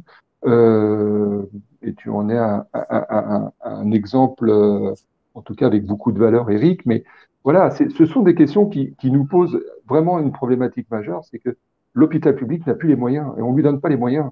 Et c'est voilà, si on veut abattre son chien, on dit qu'il a la rage. Ben, on est dans ce cadre de figure. Après, il y a aussi cette verbalisation et cette thématique de cet exécutif qui ne cesse d'infantiliser les Français. C'est infernal. On vous dit le matin, faut pas mettre des masques parce que ça ne sert à rien en lieu public. Le soir même, on vous dit, ben non, faut les mettre. On vous dit de pas vous serrer les mains, mais finalement, faut y aller. Là, faut pas aller au sport, mais finalement, vous pouvez y aller, mais vous pouvez pas skier, vous pouvez pas prendre les remontées. Arrêtons de prendre les Français pour des cons. Voilà, tout simplement. Le Français, si on lui dit qu'il y a une doctrine, il l'a compris. Oui, il faut se laver les mains. Oui, il faut porter des masques. Oui, il faut avoir des distances barrières. Il est capable de le faire. Je ne vois pas pourquoi dans un petit magasin qui vend une épicerie ou qui vend des bouquins ou des librairies ou même des bars ou autres, on ne peut pas le faire, alors que toutes nos grandes enseignes et nos hyper enseignes, eux, ont le droit de vendre à tout va. On est sur de la lutte de classe, mais on est sur de la lutte de classe sociétale, mais aussi on est sur de la lutte de classe maintenant dans les hôpitaux. On y revient. Voilà, il y a des stratégies médicales qui sont mises en place actuellement, qui ne vont pas du tout dans le sens pour faire tourner un hôpital public. Voilà, tout ça, c'est des choses qu'il faut dénoncer, c'est des choses qu'on a du mal à dénoncer. Nous sommes des lanceurs d'alerte parce que syndicalistes impliqués dans le combat, et la répression sociétale, on l'a aussi sur la répression syndicale. Alors après, effectivement, je, sur ce confinement, ce qui est difficile, hein, sûrement, hein, parce que on a peut-être le beau rôle de donner des leçons et de dire, ben nous on aurait fait ci ou nous on aurait fait ça. On n'y est pas. Là, vous voyez, pour le coup, je donne un petit peu de crédit à l'exécutif, mais n'empêche que je pense qu'il faut arrêter de prendre les Français pour des idiots. Et le pire, c'est qu'il faut arrêter de prendre le personnel soignant aussi pour des idiots. Quand je dis le personnel soignant, je reste, c'est très très large, hein. Ça va aussi pour le métier que représente Florence, mais comme tous les métiers qui touchent aux soins, quoi, et à la prise en charge sanitaire de nos concitoyens. Il faut donner les moyens, il faut qu'on nous donne les moyens. Notre boulot est extraordinaire et le Français mérite d'avoir des soins à hauteur de son investissement, quoi. Merci. Et merci. Dans ce qui a été dit tout à l'heure, je voulais le rappeler quand même, parce que c'est Lucie qui en parlait, c'est que le PLFSS cette année, il y a des moyens qui ont été supplémentaires, qui ont été mis sur la table pour les mesures liées au Ségur, mais structurellement, le PLFSS comporte toujours des questions d'économie pour les hôpitaux. C'est ça qu'il faut comprendre, et avec toujours la même logique, enfin, qui est liée à l'ONDAM, hein, c'est-à-dire qui a été créée pour imposer des politiques de restriction budgétaire, c'est-à-dire qu'on on regarde pas ce qui est nécessaire, on regarde d'abord quel argent on va consacrer à la santé, et de ce point de vue-là, il y a des baisses structurelles qui sont prévues, alors qui, selon les calculs, vont de 1 à 4 milliards, mais enfin, en tout cas, on continue à baisser structurellement la santé publique dans les années à venir. Je crois que c'est important, effectivement, de le rappeler. J'avais quelques questions, mais je crois que vous y avez répondu sur la question des renforts. Il n'y a pas eu de renfort, on est d'accord ensemble. Tout à l'heure, vous parliez qu'il fallait 1 an pour embaucher, pour former des assistants soignants, mais si je ne me trompe pas, il n'y en a pas eu d'embauché en février qui serait opérable, qui pourrait déjà être en février prochain être au travail. Je ne me trompe pas là-dessus. Il n'y a pas eu d'embauche sur le moment. Il n'y en a pas eu au printemps du tout. Il y en a eu un tout petit peu pour la deuxième vague, mais il n'y en a pas eu du tout au printemps. En fait, on a déshabillé Pierre pour habiller Paul. Voilà, c'est tout. C'est une réponse qui est claire par rapport à cette question. Il y a aussi, donc on a parlé du fait des moyens supplémentaires humains et matériels. Là aussi, vous les avez attendus, peut-être à part les masques qui ont été peut-être un peu plus importants, mais toujours avec les mêmes problèmes. On n'a pas non plus parlé, mais bon, peut-être que c'est moins là c'est plus en amont, mais de souveraineté sanitaire, c'est-à-dire que on a continué à laisser fermer des entreprises dans l'année qui agissent. Par exemple, moi j'ai le souvenir, je le cite souvent, mais de la fermeture d'une petite boîte qui est à Bobigny, qui fabrique des sondes dites Motin pour les services de réanimation, dont la fermeture était prévue pour des raisons uniquement de profit, de délocalisation en Inde, était prévue en juin, et heureusement qu'ils n'avaient pas fermé en juin, parce que pendant le premier confinement, au lieu de produire 10 000 sondes par jour, ils ont produit 40 000 sondes par jour, parce que c'était nécessaire. Je crois que tu ne me contreras pas, Eric, c'est des petites sondes qu'on met qui servent beaucoup pour les questions de réanimation. Et cette boîte, depuis, elle a fermé, ce qui veut dire qu'on n'a pas fait de progrès non plus en termes de souveraineté sanitaire, sauf si vous me contredisez là-dessus et vous avez des informations intéressantes. L'autre question qui vient aussi, qui remonte pas mal, vous vous en doutez, c'est... je ne sais pas si vous avez là-dessus une compétence quelconque ou une envie de répondre, mais au moment où on est en train de parler, il y a Castex qui est en train de parler des vaccins. Donc, c'est la grande interrogation que se posent les gens. Il y a beaucoup de questions là-dessus. À quel public ça doit être, vers quel public ça doit aller? Est-ce que les vaccins dont on parle actuellement, vous en entendez parler? Est-ce que quelque part vous avez des informations là-dessus? Est-ce que ça doit être obligatoire dans certains secteurs? On parle des EHPAD. Voilà, j'aimerais bien que vous, avant de repasser la parole à Florence, que vous réagissiez là-dessus. Je ne sais pas qui commence. Ouais, pour les vaccins, moi je pense qu'il y a matière à essayer ces vaccins, c'est les gens de l'exécutif. Parce qu'on le voit bien, hein, ceux qui vont être priorisés, qui vont se transformer en cobayes, c'est le personnel soignant. Moi, j'ai envie de retourner un petit peu le problème en demandant à l'exécutif d'être volontaire pour se faire vacciner. Et puis, on verra si les effets du vaccin sont effectivement positifs, ils seront sauvés. Et si malheureusement pour eux, les effets du vaccin est négatif, c'est la France qui sera sauvée. Donc, bon, c'est un petit peu du mauvais humour, mais voilà, on est dans ce cas de figure. Moi, je suis très inquiet avec ces vaccins. Je me réfère, c'est pas ma spécialité. Moi, mon métier, c'est l'anesthésie, mais n'empêche que si je me réfère à ce qu'a dit le responsable, le professeur responsable de la Pitié-Salpêtrière, il y a du génome là-dedans, et la période de test pour avoir les autorisations de mise sur le marché, elles ne sont pas là. On va dans la rapidité parce que derrière, il y a des profits, voilà, que ce soit Pfizer ou BioNTech, il y a des énormes profits. C'est un lobbying qui est monstrueusement riche. On n'entend pas parler, par exemple, des vaccins de Cuba, alors que je lisais un article l'autre jour dans le Monde diplomatique, que justement à Cuba, ils ont déjà deux vaccins qui, eux, en plus, essaieraient d'offrir la gratuité au tiers-monde, type l'Afrique ou pas. Voilà, ben, ça, on n'en entend pas parler dans les médias actuels. Oui, ces problèmes de vaccins, qui va aller se faire vacciner sur quelque chose qu'on ignore, en plus, ça va avoir un effet rebond qui va être dévastateur. On sait déjà que les Français ont des difficultés à aller se faire vacciner. On n'est pas habitué à ça, ou en tout cas, on est assez réticent. Faut voir les dégâts que ça fait quand les enfants ne sont pas vaccinés, par exemple, que ce soit une rougeole ou d'autres, ça fait des encéphalites qui sont dramatiques. Donc, il va falloir aller sur les campagnes de vaccination. Pour autant, aller vite et mettre la charrue avant les bœufs, parce que derrière, il y a des profits financiers. Moi, j'ai peur que ça desserve plus massivement, enfin, que ça desserve de façon très délétère la campagne de vaccination. On va trop vite et on n'a pas assez de recul. D'accord. De ce que je comprends, c'est pas sur le principe du vaccin, c'est sur les premiers vaccins qui arrivent, avec la manière dont éventuellement c'est fait en termes de protocole. Je trouve ça pas mal de l'idée de tester sur l'exécutif. On peut élargir, on va tester les députés, pourquoi pas. Hein, en tout cas, c'est pas. C'est une... Lucie. Qui sont très à droite, vous voyez. Alors, moi, j'ai pas réellement d'avis parce qu'en effet, ce n'est pas ma spécialité.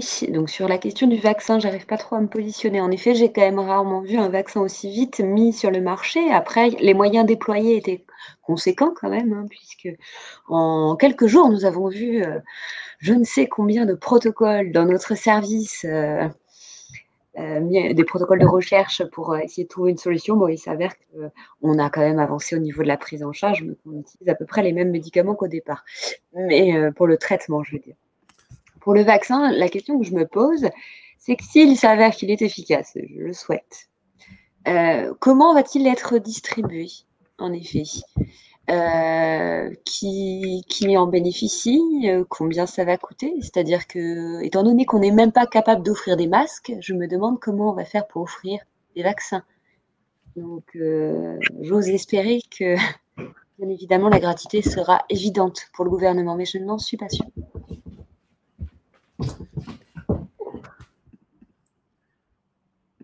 Je suis encore là. Il y a eu un petit peu technique, bon, veuillez pas, qui était un problème de branchement de batterie d'ordinateur, pour rien vous cacher. Florence, là, cette fois-ci, je ne vais pas t'interroger sur la question du vaccin, même si tu peux avoir ton point de vue, tu peux me dire, mais non. On va terminer sur le sujet. On va terminer un peu avec toi sur la question justement de quelles préconisations tu pourrais faire à la fois, j'allais dire, pour les gens, pour les personnes à qui tu as affaire, enfin dont tu décrivais tout à l'heure la situation, mais aussi plus particulièrement pour ta profession, pour les travailleurs sociaux, etc. Quelles seraient les propositions pour qu'on soit un peu plus dans la capacité de gérer les situations auxquelles on est confronté aujourd'hui?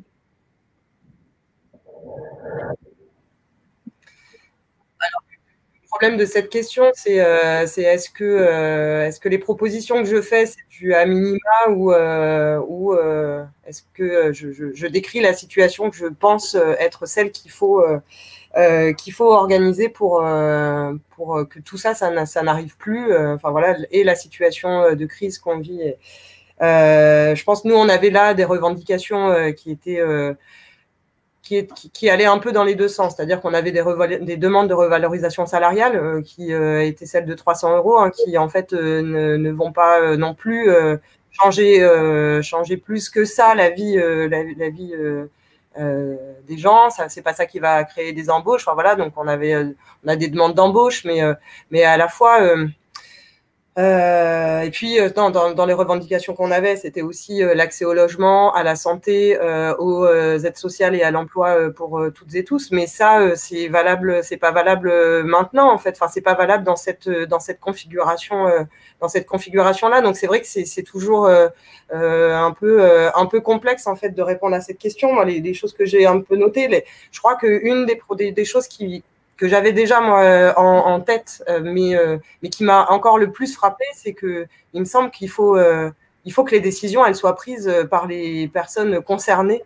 par les premières personnes concernées, que ce soit les personnes concernées par les difficultés ou celles qui les accompagnent en fait, parce que on s'est retrouvé dans une folie des directives qui sont complètement hors propos, quoi, hors réalité.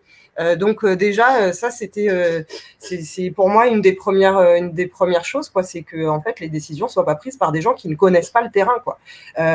Première chose.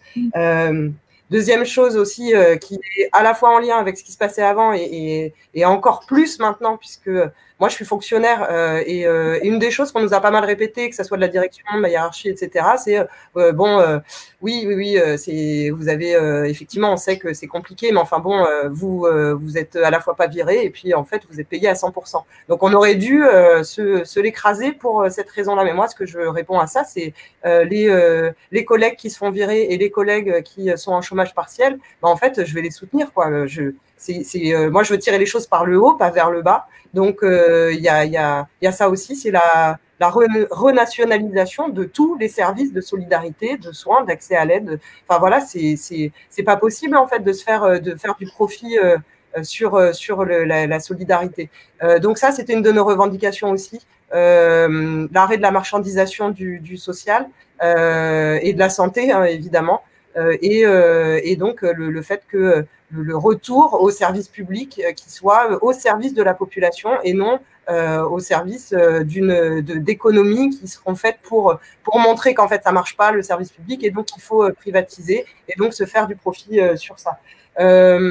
L'autre chose qu'on réclamait, c'est des logements des logements décents pour toutes et tous, toute personne humaine, voilà, peu importe, voilà, qu'il n'y ait pas de discrimination, qu'il n'y ait pas qu'on se dise pas, moi je veux dire, on a vu notamment à Paris, ça a été pas mal médiatisé, mais ça c'est vrai tout le temps en fait, hein. Les gens qui avaient des maisons secondaires, et tant mieux pour eux, mais la réalité c'est qu'en fait, du coup, ça faisait qu'à Paris il y avait plein de logements vides et des gens à la rue. Des gens en plus qui, on l'a su, se sont parfois pris des contraventions pour manquement au confinement. Enfin, je veux dire, on est vraiment dans une situation dingue, quoi. Donc, à partir de là, nous, on pense que pour que les choses puissent à peu près se vivre le mieux possible, c'est des logements pour tous, l'accès gratuit à la santé pour tous, l'accès gratuit et sans discrimination de territoire ou de classe sociale à l'éducation et à des études longues si la personne le souhaite. Voilà, enfin tout ça et pour avoir quand même une petite parole sur effectivement la situation plus globale, la situation politique. Je trouve que ce qui a été aussi très flagrant, c'est que tout était lié là. Tout était lié, notamment le premier confinement. On a bien vu que si les magasins n'étaient pas ouverts, en fait, on pouvait plus manger, on pouvait plus se nourrir, donc c'était des commerces essentiels. Sauf que c'est surtout les grandes enseignes qui ont été ouvertes et pas les petits commerçants. Donc en fait, voilà, les petits patrons se sont retrouvés dans la situation de plus pouvoir en fait, enfin, se font bouffer par le grand capitalisme, on va dire. Donc voilà, tout est lié. On a vu quand même, effectivement, il y avait là la question de conscience de classe. Je pense que là, c'était quand même assez flagrant, c'est que ceux qui se sont retrouvés à prendre des risques, c'était les plus pauvres, quoi, les plus défavorisés, les plus voilà, ceux qui doivent trimer en fait. Et aujourd'hui, on est je crois qu'on va bientôt passer la barre des 10 millions de personnes vivant sous le seuil de la pauvreté. Donc, évidemment, tout ça, je veux dire, moi, on peut pas me demander qu'est-ce qu'il faut dans les services sociaux si, oui, des embauches massives et tout, mais jusqu'à quand? Parce que si demain, on est la moitié de la population à devoir survivre, en fait, les services sociaux, ils serviront toujours à rien. Donc, en fait, il faut des moyens pour que la population, elle vive correctement, quoi. Et pas, je veux dire, on assiste là à des mesures en pleine crise sanitaire on ne sait pas de quoi demain est fait en termes de troisième vague, etc. Là, on parle d'un vaccin hypothétique qui arrive sur le marché, enfin voilà, mais tant mieux qu'il y ait des moyens qui soient mis pour le vaccin, mais je disais, mon avis là tout à l'heure, c'était que s'il y avait une coopération internationale sans profit pour organiser un vaccin, je pense que ça pourrait se faire, j'imagine, avec quand même les moyens actuels, ça pourrait se faire rapidement et sans avoir la crainte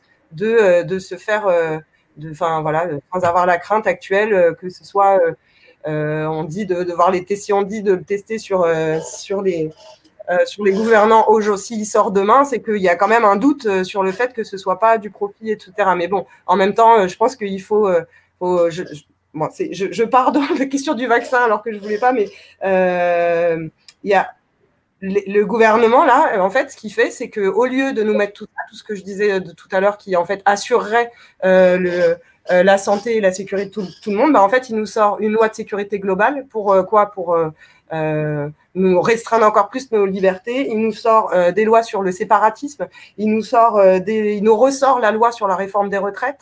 Et en fait, les milliards qui nous disent qu'ils sont pas possibles de mettre dans la santé ou dans l'accès aux besoins de toute la population, ils sont donnés aux grandes entreprises.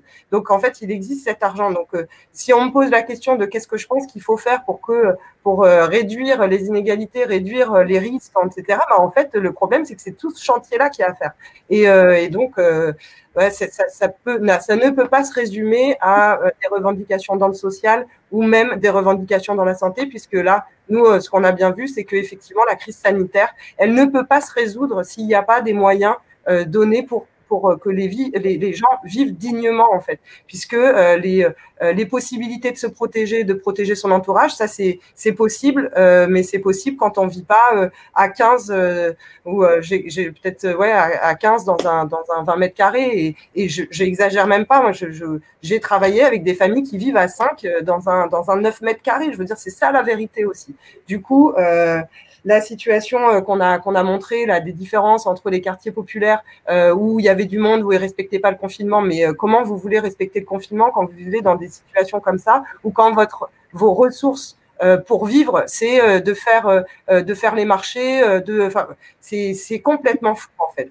Donc, effectivement, c'est un cercle infernal. Nous, c'est pour ça aussi qu'on appelle un maximum à s'organiser dans les lieux de travail, de faire des assemblées générales, mais aussi avec interprofessionnels et interluttes, puisque aussi il y a des luttes qui ne sont pas directement des luttes professionnelles. Et voilà, peut-être moi, mon mot de la fin, c'est en fait, on ne peut plus vivre dans le système capitaliste, en fait, parce que c'est ça le système capitaliste. Donc, voilà ce que j'ai à dire sur les revendications que je pense qui peuvent peut-être nous faire sortir de là. Merci beaucoup, Florence. Bon, on est arrivé à 8 heures, on a duré 1h30 finalement. Je vais juste dire quelques mots moi aussi, mais je pense que vous avez dit le principal. Je crois que je suis d'accord avec Florence sur l'idée que c'est moins une crise épidémique qu'une crise du système. Parce que cette crise serait arrivée dans un moment où l'hôpital public se serait parcouru dans un état d'affaiblissement, où l'État est affaibli de la manière dont on constate, et où les inégalités font qu'elles n'ont jamais été aussi fortes, ce qui fait que la crise, évidemment, ne fait que les accroître. Je pense qu'elle n'aurait pas eu l'ampleur qu'on a subie. Donc, je pense de la même manière que Florence, que c'est une crise du système. La deuxième chose, c'est que on voit bien que là, il y a différents... Moi, je suis à la commission finance, donc je vois passer les projets de loi finance, le plan de relance, les PLFR, on en est aux 4, projet de loi de finances rectificatif, le PLFSS, et le moins qu'on puisse dire, c'est que ça ne répond pas aux différentes urgences. Et moi, j'en vois au moins 3. Alors, pour ceux qui sont intéressés, vous pouvez aller voir on a produit en tant que groupe France Insoumise un document d'alternative au confinement avec des mesures, mais je vois au moins trois grands blocs. D'avoir un grand plan d'urgence contre la pauvreté, parce que c'est la prochaine vague qui est en train d'arriver, et là, elle va être absolument terrible sur tous les plans qui ont été énoncés ici, et qui seraient facilement finançables, ne serait-ce que par une taxation sur justement tous les cadeaux fiscaux plus riches qui ont été faits depuis que Macron est arrivé. Cette année, c'est à peu près encore 38 milliards que ça coûte. Donc, on voit bien qu'on aurait de quoi faire avec une taxation, même si les macronistes voulaient qu'elle soit provisoire, mais déjà une taxation. Le deuxième plan, j'allais dire, c'est toute une politique qui a pour l'emploi, c'est-à-dire qui déjà au moins interdit, par exemple, des licenciements dans les boîtes qui ont touché de l'argent public et qui licencient en faisant des dividendes. Il y a Danone, on a eu plusieurs exemples récents. Là, l'autre jour, il y avait General Electric qui mobilisait, en plus dans des secteurs stratégiques et sur lesquels, à mon avis, on doit effectivement être capable de parler de nationalisation si les boîtes veulent à tout prix délocaliser. Et puis le troisième plan, c'est, j'allais dire, tout ce qui est bien commun, dont vous faites partie, et qui là nécessite effectivement qu'on remette de l'argent en nombre, à la fois pour des embauches, à la fois pour des moyens financiers, une revalorisation des métiers. C'est vrai pour l'hôpital, c'est vrai pour les travailleurs sociaux, c'est vrai pour beaucoup de secteurs. Bon, bref, c'est un système. J'ai pas cru comprendre que la majorité actuelle s'oriente là-dessus, hein, mais c'est clair que c'est ce sur quoi il faut, à mon avis, se battre. Et moi, je serais assez favorable, je termine là-dessus, à ce que là, je fais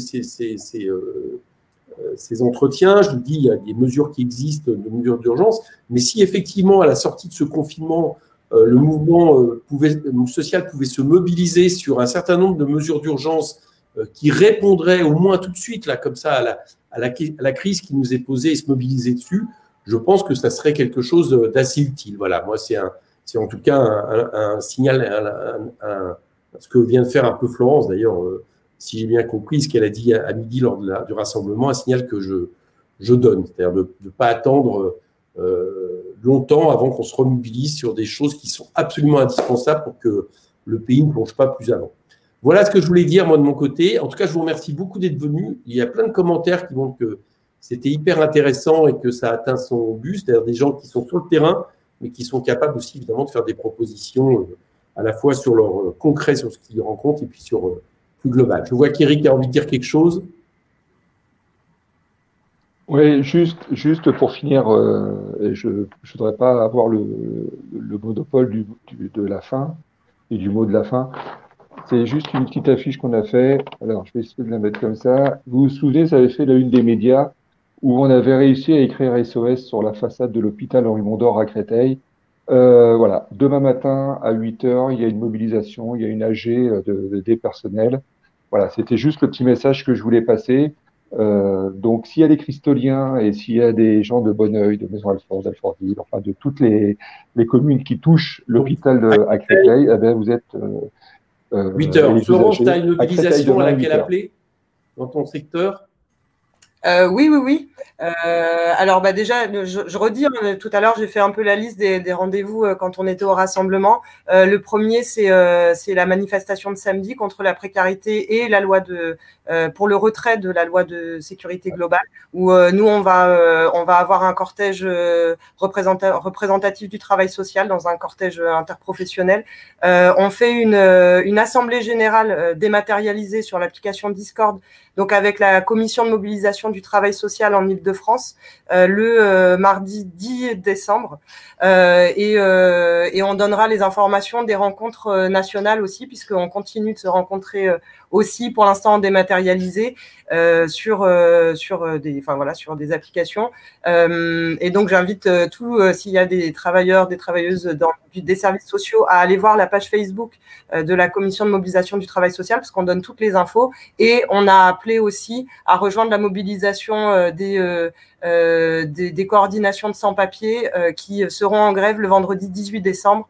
Et donc voilà, j'en ai peut-être oublié, mais je ne crois pas. Un petit appel de mobilisation, Lucie? Oui, alors après, en fait, l'avantage, c'est qu'en ce moment, ça se mobilise tellement et ça fait du bien que ça gronde comme ça. C'est qu'en fait, des manifs, on peut en avoir tous les jours, voire plusieurs fois par jour, surtout les samedis.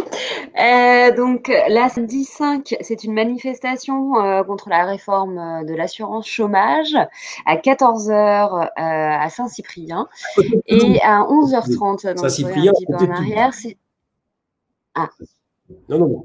À Toulouse, oui, pardon. Mais les Toulousains connaîtront. Ça part toujours de là-bas ou presque. Voilà.